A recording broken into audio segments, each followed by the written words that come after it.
करे फूलवरिया माई के मंदिर जय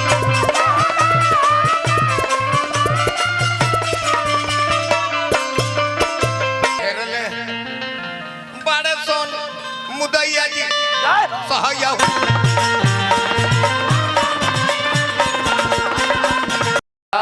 तो घर के गीत ई हो ओ जौन चोना कर लगनी चलो ना ओही घरी जब डांसर जंप लगाओ चौकी पर हां पेट में बबुआ बाड़े छुबो तो हो जाई खराब चौकी पर गिरी है गिरी तो जाता ना नच देखावलो रही हां कहिलो कि जियो जियो बाबा कहां रहलो आइबो कि डेरे पर चढ़ सबका हंसी छूटे बाकी ओकरा ना केकरा जेकर चौकिया रहत रहे से करा उ त देखत जी बबो एक पाठा लौंडा बड़े सो आ ढाका चावत रे सो अभी न कोनिए के पार हो या जो टूटी मोती जा वो अपन छातीए पे हाथ धइल रहत लू का गाना बजाना नीके ना लगत रहे राम के शिक्षा असली नारायण के जे हम नारायण के शिक्षा दिहल बा तारा सनर के ओजा लोका बुझत एही से तारा पागल कही न जा गलती कनी है जी तारा से पागल के उची नहीं ओकर नाम सीधा आश्रम हो हां जहां मुनि महात्मा लोग हां जी सिद्धि प्राप्त करते हैं लोग हां उस सिद्धाश्रम हो जी तपो स्थली हो हां कौन ऐसा जब बक्सर में चले सिद्धि प्राप्त ना हुई तले तारा मुनि में स्थान ना मिली चाहे वशिष्ठ अंगिरा दुर्वासा जे भी वेद शिरा मुनि जे मुनि महात्मा भई बक्सर की धरती पर तप कई और जे सर्टिफिकेट मोहर मरला तब उर साधु में गिनती करो बुझला पागल ब्यास सब कुंवर कमलवास जी उर्फ रजा ढोलन जी से सुननी है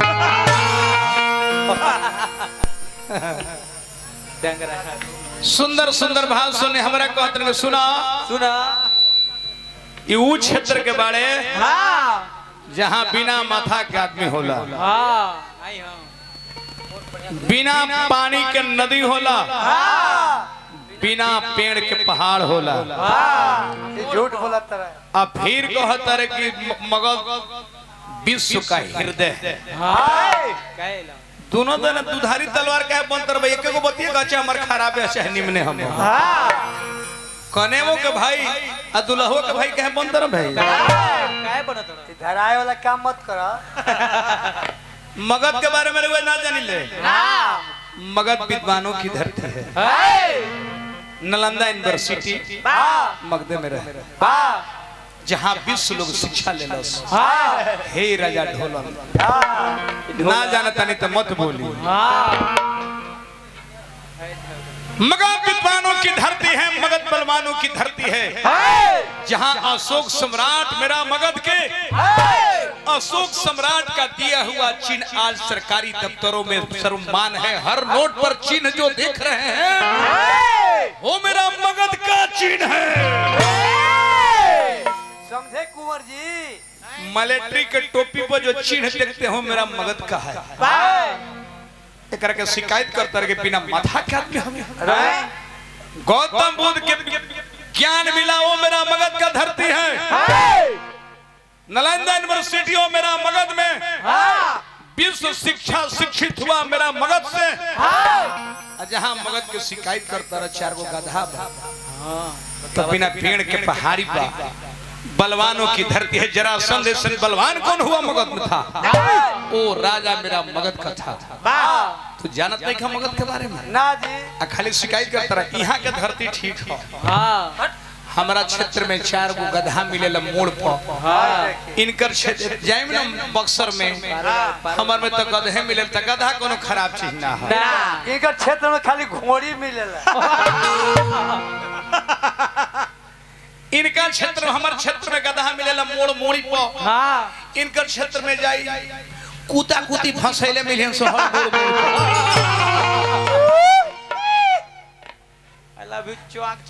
हर धरती के कोनो चिन्ह है गवर्नमेंट का सर्वमान है मऊ के धरती की आप अल्लाह हंसत जहां तड़का से रसीनी मरात ना रहे मारे खातिर दुगो वीर उत्तर प्रदेश से राम लक्ष्मण के बोलावल गिर है हमारा से खोलवाई मत मगध के धरती के आंग जांग खोले बड़ा लगत ना बने जा दी छोड़ दी हवा मत बनाई कुंवर जी लेकिन महीना चैत के बाद कहतन कि नाचा तारा कलाकारी दिखाई ले ओकरे कलाकार कह जाला एक मर्द है मऊ के कलाकारी दिखा रहा है मेहरारू के कलाकारी आपके सामने परोस रहा है उसी को कलाकार कहते हैं अमरद है ये अमरद के कलाकारी दिखाते थे कोई कलाकारी ना हो अरे वो तो ठुमका लगावनी है इनकर बंदना ना सुननी है तो दिखाता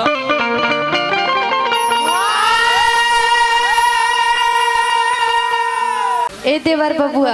का रे भौजी तनी अपन भैया के नंबर दी ना नंबर हाँ तोरा लगे नहीं का ना हमरा भी नहीं के उनका नंबर भूलवा देलस इमरजेंसी बना हाँ तो लिखू हम बोलत नहीं बोली 94,414 94,414 हो गई हाँ बार 14 ये कैसा नंबर है अरे प्योर भोजपुरिया नंबर भैया दादा ते पागल बोल रहा है ना 94,414 यानी हिंदी में 14 है कहल जाए चाहे छपरा जिला के लोग पूछ लो तेरे के बाद 14 कहला कि नहीं हां जी तेरे 14 अब बार बार माने 12 फिर बार 14 माने 12 14 पागल लगाओ मिलाओ भौजी मिलाओ एकरा बाद 22 बरस हो गई लोग के देखत नहीं 2-3 गो 4 गो ब्याह सब है फोन लगाओ 94,414 बार 14 क्या है अश्लीलता है 22 बरस से लोग लगावत तारे फोन आज तक हे से डांगर के हम कहत नहीं दीपक भाई 22 बरस से लोग फोन लगावता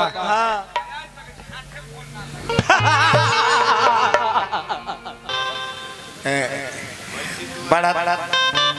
मन चैत में मधेशरत करू अरे पागल हो का भगवा में आए रहा ना यही से भगवा में नहीं रहा ना वही काहे रोआ गिरे ले बड़े चैत में कोई दिन चल गई बताओ तो अरे हो देख चल फोन लगा हमारा सोझे लगाओ देखी तो ले भाई ले हमारा सोझे लगा मोबाइल रख ले ऊपर हम दवाई देता कुंवर जी मत हाँ चढ़ते व्हाट्सएप पर लिख के डाल दो कि कुंवर जी कोमा में चले गए हैं चैता गाने से समर्थ हैं अब फिर चैत खत्म है तो फिर लिख के डालो व्हाट्सएप पर सगर की चले आए ठीक हो गए हैं चैता का बता रही बताओ हम ब्याज हमने के अलासमेंट के ले रहे कि सब चैता भी प्रसंग में गाया जाएगा मैंने उठ करके प्रसंग से चैता कहा ए रामा गोरे गोरे सावरे सावरे जुगले सुरतिया ए रामा बगिया में आइल बगिया में आइले मोहनी मुरतिया ए रामा बगिया में ई का चैता का उतर है यहाँ के चैता सुननी हां पिया पिया रटत पियर भइले देहिया ए रामा पिया भइले गुलरी के फुलवा ए रामा ई प्रसंग चैता है यही सब कहले कि बुढ़ा कबूतर अब तू गौनाई गावे लग ना रहलो ना रुपया जियान करता रह लोगन के ई कुल चैता है ई प्रसंग के चैता है यही कुल चैता आगा के रामायण धदल सालो तो रामायण हमनी के गबे करी ले जा फुलवारी रामायण खाली गा के धदल चैता उठाव तारे पिया पिया रटत पियर भइले देहिया चैता कहा गई तब फंस गइले जे एही वे सुदर्शन जादव कम से कम जौन देश में रह लोग देश के नरेश के देश के पालन करे के चाहे चैता तो अलगे से गौला प्रसंग गौला रामायण जी से गावल जाला थामन अब पहले तरह के चैत के लहरा सुनाओ तनी टुश टुश टुश टुश टर टर उठाइए ना उठाइए ना रेशमा में घुसाइए ना मोबाइलिया में हेलो हेलो आवाज कटता रे ना ढील डोल हेलो हेलो अब तक घींचे लगल को के राजा जी अरे हम राजा जी ने बोलता नहीं गोड़ छुके गोड़ लगता नहीं है राजा जी अरे गोड़ हो जा तक पहुंच गइल बा तो छू ले रहा हम बोलता नहीं कुंवर जी फगुआ में ना आइलो तार मसूरी खेसारी खेत में चुनकतिया आई कहते जो हम कटिया ना करो कहे से कि देवरा जन बात तो कर हाइड्रो से निकला गइल बा एकर जन बड़की गोतिनिया बिया ओकर बचतनिए खत्म हो गइल। कह तू अपन समाचार कह रे बतियाऊ। ए राजा जी कहो ना रउआ हमरा से खिसियाल बानी का जी? हाँ हो खिसियाइल बनी झझक के काहे बोला तारू काहे खिसियाल बानी जी? मीठ बोलबू तब आइब ना त आइबो भी ना। अच्छा मीठ बोले के पड़ी। कहो कि लौट जाए। आग तो सूरज में होती है पर जलना जमीन को पड़ती है। आग तो सूरज में होती है पर जलना जमीन को पड़ती है। प्यार तो निगाहों करती है लेकिन तड़पना दिल को पड़ती है। आधा दूरी आइल बनी एगो और कहो कि पूरा चली आई। दिल लगाकर दिल दुखाया नहीं करते, हंसते हुए चेहरे को रुलाया नहीं करते। कि दिल लगाकर दिल दुखाया नहीं करते, हंसते हुए चेहरे को रुलाया नहीं करते। अरे पगले जब दर्द दूर नहीं कर सकते तो दर्द देते ही क्यों हो? अपने चाहने वाले को इस कदर सताया। फोन काट फोन काट फोन काट फोन काट ओकरा रह जाई। अब उनका बात ले ली उनका भाई आज तक फोन ना लगाओ ना रे दादा। फोन लगाओ। अरे कुछ नया चीज देखो लो प्रसंग की तरह लोग चैतन्य नहीं के बुझा चल जो बड़ा जाल खोचाड़ी लेके खाली पतल खबारा था लोग। फोन में बाबा ये डांगर के समझाओ। फोनवा पर लोढ़ा धर के पूछ दे।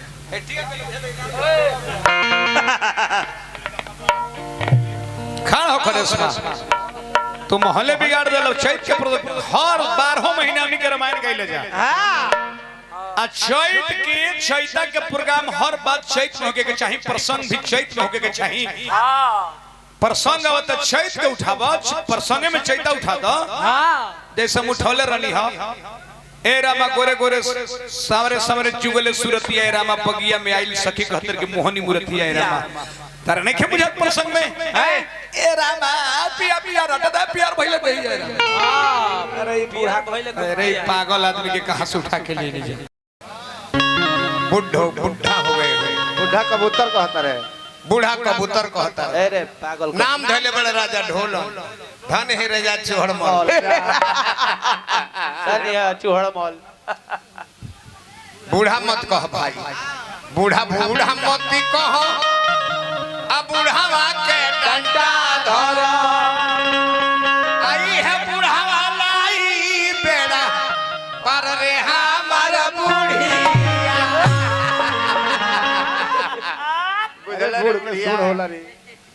देखिनु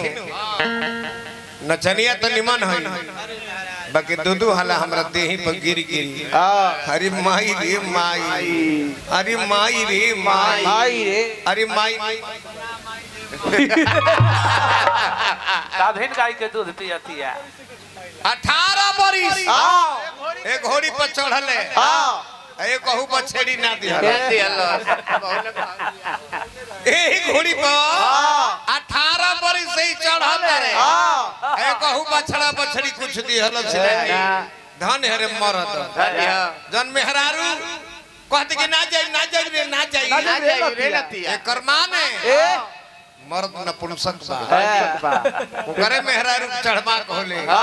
जन मर्द नपुंसक हो जाए। ठीक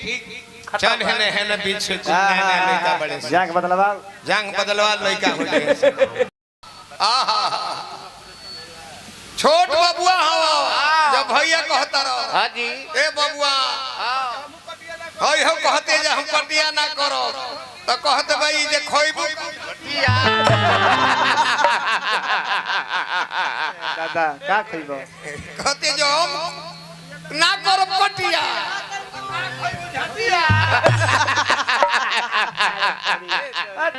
पागल लोग अपन काट कूट के घर में धर। देखो हमार बैसिर के तू कह दल बता छोट भाई हो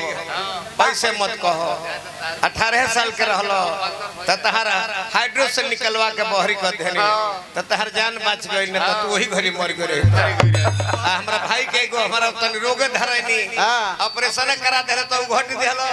18 साल की उम्र रहे हाइड्रोसिल में घाव हो गई ऑपरेशन करा के तर हाइड्रोसिल निकलवा के बिग दिहनी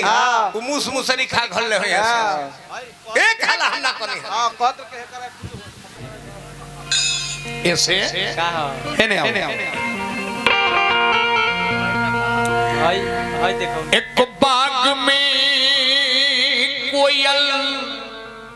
अरे बोल उठी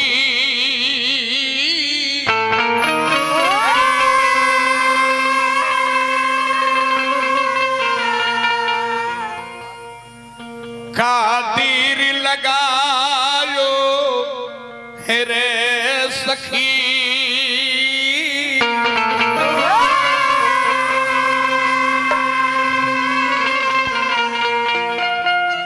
कोयल कूक सुनी हुक्म उठही में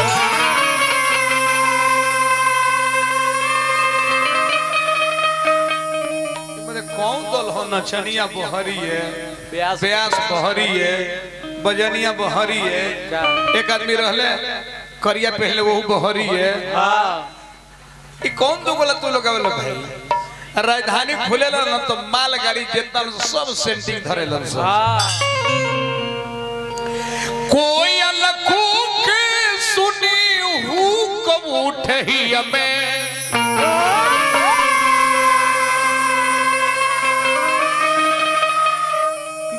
दर्द बढ़ायो रे सखी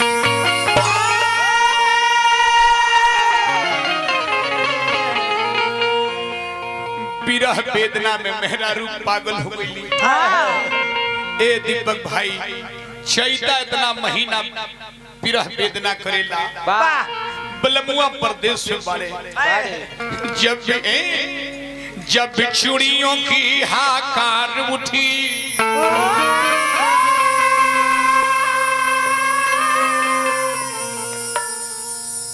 ऋषि कुमार के पिताजी कहीं गुरुजी कहीं सब यही हवे अखत प्रयास से बाड़ी गार्जियन के फर्ज यही बाकी जोन में लड़का रहला उमें बढ़ा ले जब चूड़ियों की हाकार उठी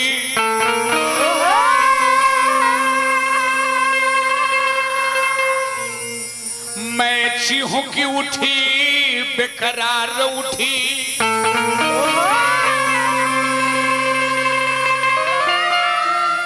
नहीं बलम परदेसी बेदर्दा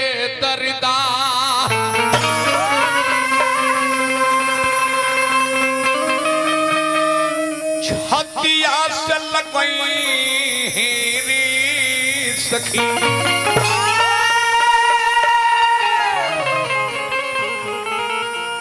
जब मेरे देश के अंदर बसंत आता है बसंत ऋतुराज अब फागुन चैत बैसाख तक रहेला जब मेरे देश के अंदर बसंत आता है तो प्राकृतिक मुस्कुराने लगती है देखिए कैसा प्राकृतिक सौंदर्य बन जाला सगरे जब मेरे देश के अंदर बसंत आता है तो प्राकृतिक मुस्कुराती है और जब मेरे देश के अंदर संत आते हैं तो संस्कृति मुस्कुराने लगती है तो संत हो खस्तो और संत के बदले इसने आसाराम बाबू के फूफा आ जास और इस संस्कृति बिगड़ गई कह दे हो बबुआ के तू जाने बाड़े टी टी कइले रहता भैया हमरा के बहुत चैता हो आड़ो गाड़ो आटा असमाड़ो ऊ हो चई बाबा बड़ा दुख में बानी जा 14 वर्ष ब्याह कइले भई एको बाल बच्चा ना भइले स बाबा कहले कि सुना स अइला स भभू हां एकरे के सेवा कली हस जरूर लइका फइका होइबे कर हां बाकी जब थोड़े दूर पर गइले त कने नु जे बाबा कहले जे हेने सुना लो हेले खाली भभूतिए के असरे मत रही ले तनी हाथो गोड़ चलई हल हां एही तरह को पंडित जी कोरोना में जी सच बात हमें मुंह देखल ना कही कोरोना में सब व्यवस्था बंद हो गई रहे बाकी बिहार सरकार जहाँ नहर आहर पानी नहीं है वहाँ बिजली की व्यवस्था कर रही है आज भी कि मोटर लगा कर आप पानी सिंचाई कर ले सब लोग हम पाइप गड़ावत रहे अपना अपना खेत में बताओ हार्डवेयर वाला ही बुझाते हुए अब जानीजिए भैया एक सेकंड रुक सब लोग गड़ावत रहे पंडित जी कहले जे जजुमान हमारे जवारवा में एगो चौकी गांव हो जहाँ 14,000 वोटर खाली जादवे हम हाँ लालू जी ब्लॉक के अलग बना दिले हमारा प्रखंड से 14,000 वोटर बने गइले के जजमान हाँ बाबा बोरिंग वोरिंग करावे के होई तो हमारे साथ जमीन जा चवाली हो अरे कल है कोई रही रोवा घरे भेंट ना भइल महाराज का है का करे बोली हाँ पाइप लेके धोइल बा अरे बोरिंग करावे के ए बा हाँ चली चली चली का का लागी खेत में ले चली ले लागे के का भाई गोइठा पर यानी चिपरी पर आगे ले ली हो आओ जी आ थोड़ा सकली ले ली हो जहां हम जमीनिया जांच देब नु ओइ जे में हुम क दी हाँ ठीक है ओइ जे बोरिंग करई कराई हो खेत में ले देले गइल गइले आ कहले जी महाराज जी हाँ बताई तो कहले जी हई है पुरवारा उत्तरवारा के कौन ए जे पाइप गड़ाई हमरा पानी लौकता हमरा पानी लौकता हाँ 80 फीट नीचे हाँ 20 बरिस बोरिंग चटीना चटीना जजमानो कहले कि तब चली चली हो गई तने घरे भोजन कुछ कर ली चली। जूठन गिरा ली हाँ जजमानो चतुराही कहले हाँ नीचे धदलर ले चीनी चीनी ओकर ऊपर धदलर ले दही हाँ और सबसे ऊपर सुखले चिवड़ा हाँ कटोरा में भेवले ना रले फुलहा कटोरा रहे हाँ भोग लगाई महाराज भोग लगाई महाराज जी हाँ महाराज जी मुस्कैले कि का जजमान है सुखल चिवड़ा खाई हैं? कहले सुखल नहीं खाए हाँ खाई ना आके देखे अरे ये सुखले खाई ऐसा ही लग रहा- चुप गांव भर के बेवकूफ बनावता नहीं 80 फीट नीचे पानी देख लेला लोग 1.5 इंच नीचे दही चीनी बई तरह नहीं खेलो भगवा